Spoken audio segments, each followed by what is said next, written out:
All right, guys, what's up? I got Lukey Boy. Caught him on his break. Got done guys? fixing a dishwasher and Yeah.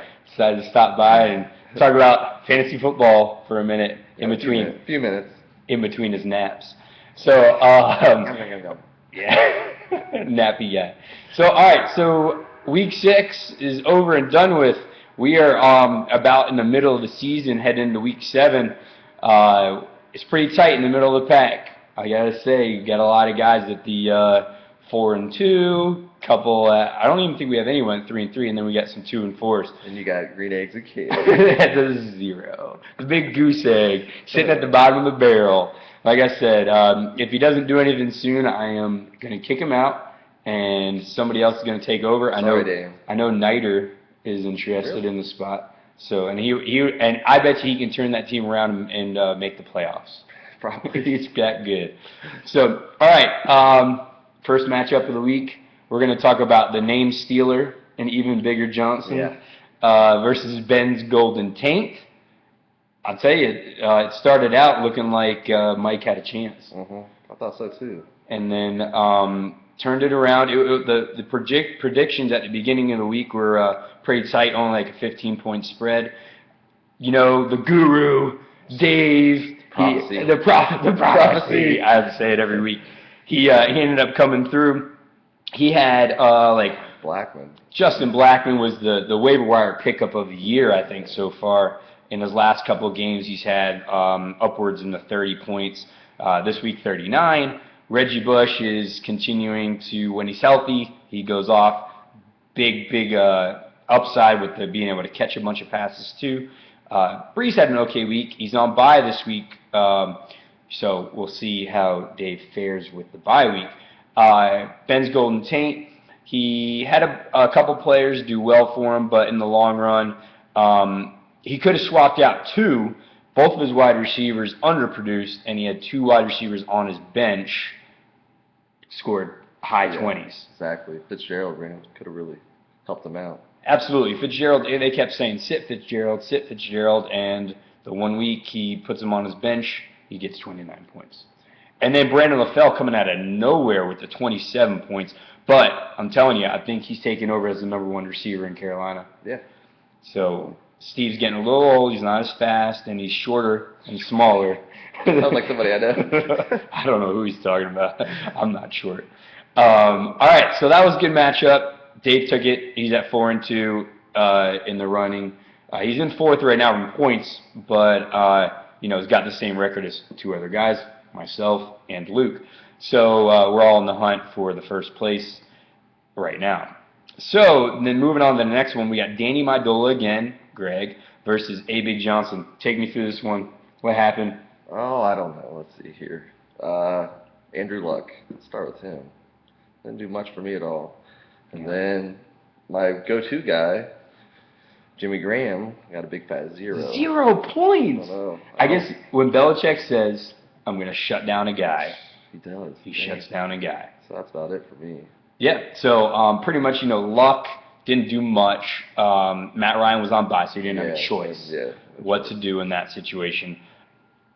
Johnson did okay. Jordy went up. Your wide receivers are your best point scorers.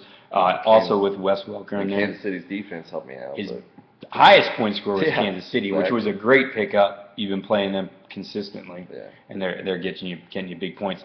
Danny Maidola again. He's trying to prove me wrong. I said he was going to go back and start losing, but he that was the upset of the week. I picked Luke to win, and Greg came through. He had a couple guys with 3 guys together points, 96 points in 3 players. So that was big. Brandon Marshall, Foster, and Noshawn Moreno, who I knew was going to be the big back in Denver, and I just didn't get him. I don't know why.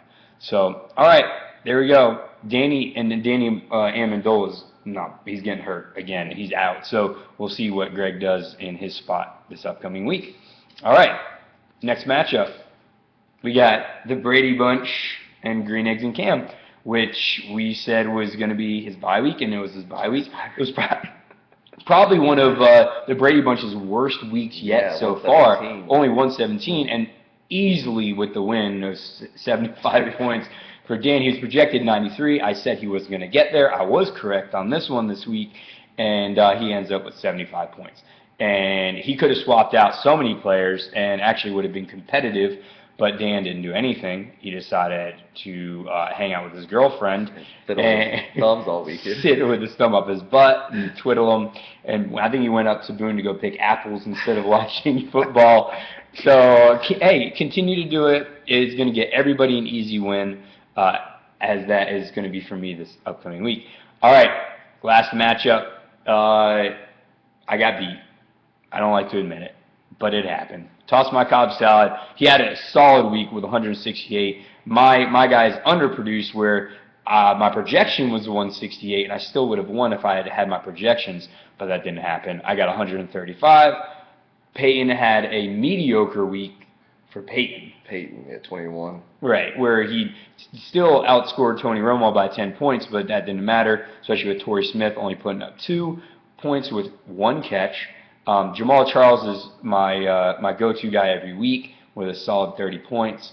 I put Frank Gore in this week as a solid point scorer. He always gets, in the teens for me. I put Richardson on the bench, which was the right call. He only got 6 points. I think I had nobody else on my bench to outscore anybody except for Torrey Smith. So I did all I could. I still lost. Not a big deal. All right, that was the last matchup. Now we're going to go to next week's picks.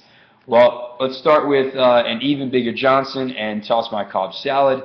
So we've got the 4-2 versus the 5-1 team. Should be a good matchup here. It's going to be tough. These are like 2 of the powerhouses in the league.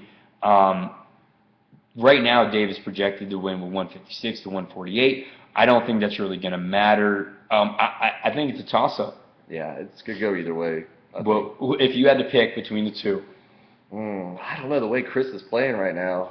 Sorry, Dave, but I might have to go with Chris on this one. All right, so we're going to toss my Cobb. I'm actually picking Dave to win because I want him to win. Yeah, well, me too. Yeah. I want Dave to win to put him at 5-2, and we'll toss my Cobb salad down to having the same record.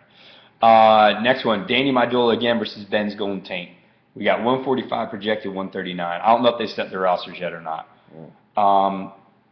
You know what? This week, I'm out. I'm going to pick you, Greg. Yeah. All right. Go with you too, Greg. All right. So he'll be excited about that because last week I didn't pick him and he beat you, and then he's bragging about it and all that good stuff. This is the tough matchup right here. Another one. I think 3 out of 4 of these are going to be tough this week. Every week is tough. The Brady Bunch versus A. Big Johnson. A. Big Johnson. All right. So obviously, he's going to pick himself. Yeah, I'm going to pick me, of course. The projections right now don't say that. It's 166 for the Brady Bunch to 148 of A.B. Johnson, but like we say, that's out the window. He scored last week, Right. He had 115 with the same guys. Yeah. So all right. So A.B. Johnson going to go to 5-3 is what he's saying. We got the 3-3 Brady Bunch. That's the 1-3-3. Oh, 5-2. That's right. 5-2. And the Brady Bunch is at 3-3. We go to 3-4. That's what he's calling. All right. The last matchup is the bye week of the week. Come Jamal over it. Danny's face. I'm going to keep all over Dan's face all week from the beginning. It's going to happen. He's going to be just covered in it. Look at his facial massage. While he's picking apples. While he's picking apples with his girlfriend. He's going to be picking his butt. So, all right. He said the Brady Munch is going to be munching. Brady Munch. He's going to be munching his ass, which is good. Like it beat his ass. He's going to beat his ass while he's munching your ass. All right. So those are all the picks for the week. You guys rock. It's awesome. Fantasy football. Hopefully this Sunday we can all get together. I'm going to be over at the Zat's house. If you want to come join, I know Dave is open invitation. He said you guys can come over and hang. So I'll see you then. I'm out. This is the week 6 wind up. Lukey, Greg, peace till next week.